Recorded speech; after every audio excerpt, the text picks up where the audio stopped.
మరి అమరావతి కూడా పూర్తి చేస్తామంటున్నారు 3 ఏళ్ళలో, ఎలా అనిపిస్తుంది మీకు?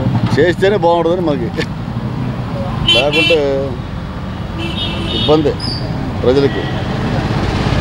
అమరావతి కనుక పూర్తయితే ఎలాగుంటుంది అంటారు? యువతకు కానివ్వండి, యువతకి అవకాశాలు వస్తాయని నాకున్నా. ఎందుకంటే అసలు మామూలు చదువులకి అసలు ఉద్యోగాలు లేవు. నెలకి 10,000 రూపాయలు జీతం ఇచ్చేవాడు కూడా ఎవరు లేడు. దానికంటే చదువుకునేవాడికి సాకవాడు బెటర్ అని చిన్నప్పటి నుంచి కూలి చేసుకునేవాడే ఆడికి రోజుకు 600-700 సంపాదిస్తాడు. ఇప్పుడు చదువుకున్నవాడు డిగ్రీ అయితే వాడు ఏ పని చేయలేడు, ఒక దేనికి పనికిరాడు. చదువుకున్నాడు చదివితే ఇంజనీర్ చదవాలి, లేకుంటే మానిపారినావు కాదు, అంతే రెండే. మాకు రాజధాని వద్దు ఓడొద్దు. రాజధాని దేనికి నెత్తి మీద కొట్టుకోనక 2020 47కి 33,000 ఎకరాలు దానికి ఎవడ కావాలన్నా? ఇండియాలో ఎక్కడ లేని రాజధాని 33,000 ఎకరాలు ఎక్కడ ఉందన్న? ఏ ఇండియాలో ఉందో? ఎక్కడ? ఏ దేశంలో? ఎందుకన్నా 10,000 చాలన్నా? లేదా 5,000 చాలు, లేదా 3,000. ఇటు నూజివీడు ఫారెస్ట్ ఏరియా ఉంది, బ్రహ్మాండమైన ఉంది. మరి అక్కడ ఎందుకు అంత దేశం ఎక్కడ ఎందుకు తీసుకున్నాడు? ఏం మరి మన వరదలు వచ్చి ఏదో చేశాడు, తూత మంత్రం చేశాడు. అది విషయం. అగ్గిపేటలకి కొవ్వొత్తులకి 3 కోట్లు అయినాయి, 2 కోట్లు 100 కోట్లు రాసుకోవడం ఎవడో రాసుకుంటాడు అనేది. కావాలని వైసీపీ వాళ్ళు దాన్ని కావాలని లేదు. మా అన్న అసలు ఎప్పుడు అట్లా వైసీపీ వాళ్ళు ఎవరు అనుకో ఫేక్ న్యూస్ అనేది. అమరావతి పూర్తి చేస్తామని సీఎం గారు చెప్పడం జరుగుతుంది, మీకు ఎలా అనిపిస్తుంది? పూర్తి చేస్తారు, కాకపోతే కొంచెం టైం పడుతుంది. ఇప్పుడే అవ్వదు కదండి. రాజధాని కట్టాలంటే చాలా టైం పడుతుంది. హైదరాబాద్ కట్టడానికి ఎన్నో సంవత్సరాలు పట్టింది. ఆనాడు 98లో చంద్రబాబు నాయుడు హైటెక్ సిటీకి వేయటం వల్ల అక్కడ అభివృద్ధి చెందింది, టైం పట్టింది. ఇక్కడ కూడా టైం పట్టింది, కాకపోతే చెందింది కానీ టైం పట్టింది. ఒకవేళ మనకి రాజధానిగా అయితే మనకి ఎలాంటి ఉపయోగం ఉంటుంది అంటారు? యువతకు కానివ్వండి, పబ్లిక్ కానివ్వండి. రాజధాని అయితే ఇప్పుడు అందరికీ ఇటు రాయలసీమ వాళ్ళు కానీ ఇటు మొత్తం అందరికీ సెంటర్గా ఉంటుంది. అందరికీ ఒకే చోట ఏమైనా వచ్చినా కూడా ఒకేసారి అన్ని పనులు జరుగుతాయి, కన్వీనియంట్గా ఉంటుంది. ఉపాధి వస్తుంది. మెయిన్ ఇక్కడ కంపెనీస్ వస్తాయి, ఇన్వెస్ట్మెంట్స్ పెట్టుబడులు పెడతారు. చాలామందికి ఇక్కడే ఉపాధి దొరికింది. నెలకి ఎక్కడికి హైదరాబాద్ బెంగళూరు అటు వెళ్ళాల్సిన పని లేకుండా ఇక్కడే ఉండి 50,000 లక్ష రూపాయల ఇక్కడే సంపాదించుకుంటారు. బాగుంటుంది కదా. పోలవరం కూడా పూర్తి చేస్తామంటారు సీఎం గారు. చేస్తున్నారు కదండి, చేస్తారు కూడా. మన నిధులు కూడా మంజూరు అయినాయి కదా. ప్రధానమంత్రి వచ్చారు, వైజాగ్లో పెద్ద మీటింగ్ జరిగింది, శాంక్షన్ అయినాయి కదా. అలా నిన్న క్రోర్స్ ఇచ్చారు, 1,000 కోట్లు. మొత్తం పోలవరం కూడా పూర్తి చేస్తారు. దావాస్ వెళ్ళారు సీఎం గారు, పర్యటనలో ఉన్నారు. అవును, పెట్టుబడుల లక్ష్యంగా వస్తే ఎలాగుంటుంది అంటారు ఏపీకి? మంచిదే కదా. ఇప్పుడు దావాస్ వెళ్తే అక్కడ కూడా బిజినెస్ పర్సన్స్ వస్తారు, ఇన్వెస్ట్మెంట్స్ వస్తాయి. వాళ్ళు కూడా చేసుకొని మాట్లాడుకొని ఇక్కడ తీసుకొచ్చి వాళ్ళకి ఇక్కడ ల్యాండ్స్, ఇక్కడ ఫెసిలిటీస్ అవి చూపిస్తే వాళ్ళు కూడా పెట్టుబడులు పెడతారు. గత ప్రభుత్వంలో ఏముందండి? ఏం అవ్వలేదు కదా. అసలు రాజధాని అన్నారు, 3 రాజధానులు అన్నారు, ఏం అభివృద్ధి జరగలేదు. అమరావతి రియల్ ఎస్టేట్ మొత్తం డౌన్ అయిపోయింది, ఎవరికి ఉపాధి లేదు. సరిగ్గా బిజినెస్లు కూడా డౌన్ అయిపోయినాయి, ఒక బిజినెస్ సరిగ్గా నడవలేదు. మరి ఎంత లాస్? 5 years ఉండే అతను ఏం అవ్వలేదు కదా. అది ఆలోచించుకోవాల్సిన విషయం. అమరావతి పూర్తి చేస్తాము 3 ఏళ్ళలో, అమరావతి పూర్తి చేయడం నా లక్ష్యం అంటున్నారు చంద్రబాబు. చేస్తారు. అమరావతి కనుక పూర్తి అయ్యి డెవలప్ అవుతే యువతకి ఎలా ఉంటుంది అంటారు? బాగుంటుందన్న. మన వాళ్ళు బయటికి వెళ్ళకుండా బెంగళూరు, హైదరాబాదు, బాంబే అవన్నీ తిరగకుండా ఏంటి వాళ్ళు ఇక్కడే చదువుకున్న వాళ్ళు ఇక్కడే పనిచేస్తారు, ఎక్కడికో వెళ్ళి పనిచేయ అవసరం లేదు.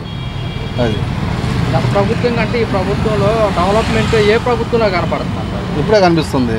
అప్పుడు ఏముంది? 30 సంవత్సరాలు వెనక్కి వెళ్ళిపోయాంగా. అంతే, ఎవరైనా ఏ గవర్నమెంట్ అయినా అంతే, పంచుకుంటూ పోతే దరిద్రం తప్ప ఏముండదు. అది గత ప్రభుత్వంలో రోడ్ల విషయంలో కానివ్వండి, ఈ పూట ప్రభుత్వంలో రోడ్ల విషయంలో కానివ్వండి ఎలా ఉంది? మీరు ఆటో నడుపుతారు కదా, మీకు ఎలా ఉంది రోడ్ల విషయం? రోడ్లు ఎక్కడ ఉన్నాయి అసలు? ఇప్పుడు డెవలప్ అవుతున్నాయి కానీ గతంలో రోడ్లు ఎక్కడ ఉన్నాయి? అన్ని గోతులేగా.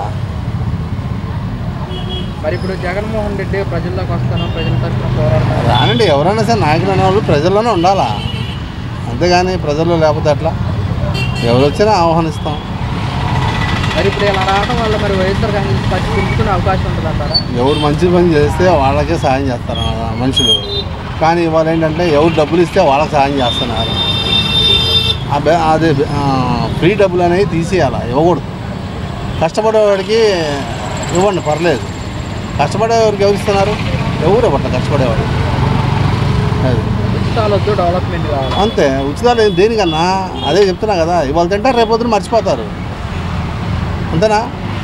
ఒక రోజు పని చేశారనుకో నెల రోజులంతా పని చేయాలి అని ఆలోచన ఉంటుంది.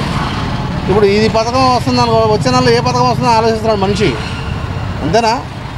ఈ నెలలో ఈ పథకం వచ్చింది, వచ్చే నెలలో ఏ పథకం వస్తుంది అని ఆలోచిస్తున్నాడు. కానీ రేపొద్దున ఇవాళ ఈ పనిలోకి వెళ్ళాము, రేపొద్దున మళ్ళీ పనిలోకి వెళ్ళాలి అని ఆలోచించట్లా.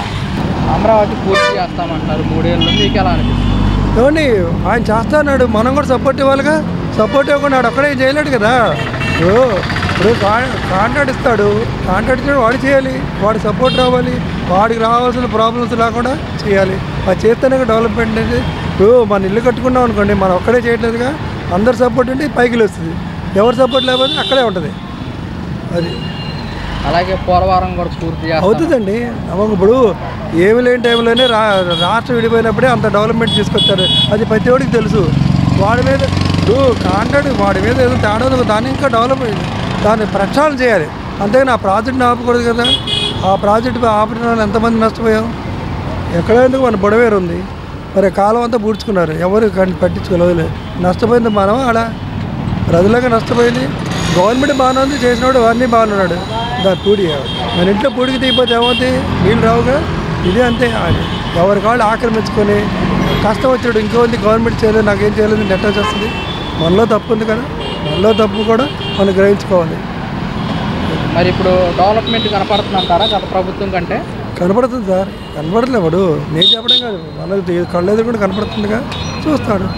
మెయిన్ ఏంటంటే టైం ఇవ్వాలి, టైం ఉంది దాన్ని సద్వినియోగం చేసుకోవాలి. లక్షాలు ఫండ్స్ కావాలి. ఇప్పుడు మన దగ్గర డబ్బు లేదు, అన్ని అప్పులు ఉన్నాయి. ఇప్పుడు ఉన్నవాళ్ళకి జీతాలు ఇస్తున్నాడు, ఫంక్షన్లు ఇస్తున్నాడు. ఇప్పుడు ఉన్న డబ్బు అంటే అడ్జస్ట్మెంట్ అవ్వాలి కదా, ఒకేసారి పైనుంచి రావుగా. దీంట్లో ఇప్పుడు ఏంటంటే సెంట్రల్ గవర్నమెంట్ కూడా మనకు సపోర్ట్ చేస్తుంది కాబట్టి మన గవర్నమెంట్ సపోర్ట్ చేస్తే అభివృద్ధి అవుతుందని మనం అనుకోవాలి. అమరావతి కూడా పూర్తి చేస్తామంటున్నారు. అమరావతి నిధులు ఇచ్చి పని స్టార్ట్ చేశారు, మీరు తెలుసు. పోలవరం డ్రైఫాము స్టార్ట్ చేశారు, చూస్తున్నారు కదా. కొంచెం లోటు బడ్జెట్లో ఇవన్నీ లాక్కొని వస్తున్నారు. మనం అర్థం చేసుకోవాలి కదా సార్. మనం నెలాఖరికి జీతం వచ్చేలా వాళ్ళ పిల్లలు స్కూల్ ఫీజు కట్టమంటారు. బాబు ఈ నెలలో ఒక 500 కడతాం, వచ్చే నెల కడతామని చెప్పుకుంటాం కదా సార్. అలాగే కొంచెం డెవలప్మెంట్ చూసుకొని చేసుకోవాలి, కొంచెం అర్థం చేసుకోవాలి. కనీసం 1 ఇయర్ దాటిన పాట కొన్ని పథకాలు రాలేదంటే అప్పుడు మనం ఆలోచించి చేయాలి సార్. ఇప్పుడు అమరావతి పూర్తయితే యువతకి ఎలాంటి ఉపయోగం ఉంటుందంటారు? మన ఏపీకి ఎలా? యువతకి మంచి అవకాశాలు ఉంటాయి కదా సార్. అమరావతి వస్తే రాజధానిలో వస్తే ఇవన్నీ వస్తాయి కదా. మామూలుగా అదే మన ఇంటర్నెట్ ఇవన్నీ ఇదే మన అవన్నీ వస్తాయి కాబట్టి యువతకి ప్రాధాన్యం ఉంటుంది. ఇప్పుడు లేబర్కి మంచి పనులు దొరుకుతాయి, బాగుంటుంది. అక్కడి నుంచి బస్సులకి ఆటోలకి వాటన్నిటికి కూడా డిమాండ్ పెరిగింది. అందరికీ ఆశాజనకంగా ఉంటుంది సార్ అమరావతి. మాకు రాజధాని వద్ద ఓడద్దు, రాజధాని దేనికి నెత్తి మీద కొట్టుకోనక 2020 47కి 2033 ఎకరాలు దానికి ఎవడ కావాలన్నా? ఇండియాలో ఎక్కడ లేని రాజధాని 33 ఎకరాలు ఎక్కడ ఉందన్నా? ఏ ఇండియాలో ఉందో? ఎక్కడ ఏ దేశంలో? ఎందుకన్నా 10,000 చాలన్నా? లేదా 5,000 చాలు, లేదా 3,000. ఇటు నూజివీడు ఫారెస్ట్ ఏరియా ఉంది, బ్రహ్మాండమైన ఉంది. మరి అక్కడ ఎందుకు అంత ఎక్కడ ఎందుకు తీసుకున్నాడు? ఏం మరి మన వరదలు వచ్చి ఏది చేశాడు? తూత మాత్రం చేశాడు. అది విషయం. అగ్గిపెట్లకి కొవ్వొత్తులకి 3 కోట్లు అయినాయి, 2 కోట్లు 100 కోట్లు రాసుకోవడం ఎవడో రాసుకుంటాడు అనేది. కావాలని వైసీపీ వల్ల దాన్ని కావాలని చేసి లేదు. మా అన్న అసలు ఎప్పుడు అట్లా వైసీపీ వాళ్ళు ఎవరు అనుకో ఫేక్ న్యూస్ అనేది.